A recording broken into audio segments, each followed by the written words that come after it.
Uncle Arnold Schwarzenegger's "'Twas the Night Before Christmas." 'Twas the night before Christmas when all through the house no human dared stir, never mind the silly mouse.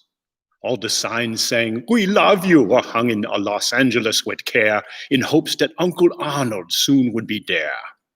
The children couldn't sleep, too excited in their beds, while visions of you-know-who danced in their heads. When Mama in her spandex and I in my slacks had just raided the refrigerator for weightlifters' snacks. When out on the lawn there arose such a clatter, I tripped over the dog to go see what was the matter. I ran headlong into the window. It broke with a crash. The force tore off the shutters. It terminated the sash. The moon on the breast of Uncle Arnold, you know, gave the luster of muscles many athletes wish they could grow. When what to my wondering eyes should be there, but the children of Los Angeles who'd snuck out of bed to greet him there. The one who they were cheering was so strong and so bold, I knew in a moment it must be Uncle Arnold. The children corrected me later, saying, "It's Uncle Arnold, not Uncle Arnold." More rapid than eagles, his muscles he flexed, when the children all shouted, while I was perplexed. Such biceps, such triceps, such deltoids and lats, look, quadriceps and abs, well defined like city maps. Stronger than a porch, stronger than a wall, Uncle Arnold, we love you one and all. Since all nature's elements, including hurricane and tide, when they meet up with Uncle Arnold, all run away and hide.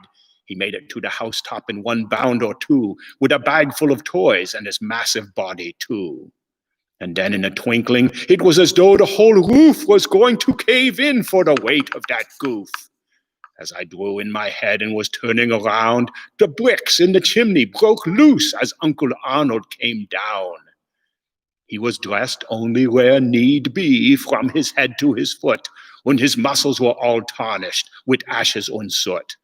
That big bag of toys was carried with ease on his back, and his arms bulged like pillows as he opened his pack.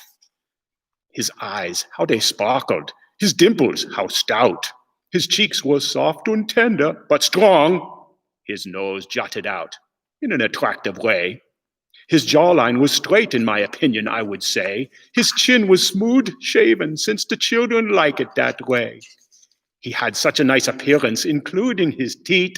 It was as though angels circled his head like a wreath. He had muscles all over, including on his belly, that shook when he laughed like very firm jelly. He was so big and so strong, so at ease with the kids. My eyes bulged when I saw him out from under my eyelids. A wink of his eye and a smile on his face took away all my fear. None was left, not a trace.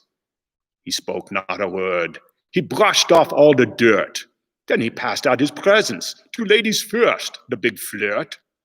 Then flexing once more from his head to his toes, up through the rubble of the chimney he rose.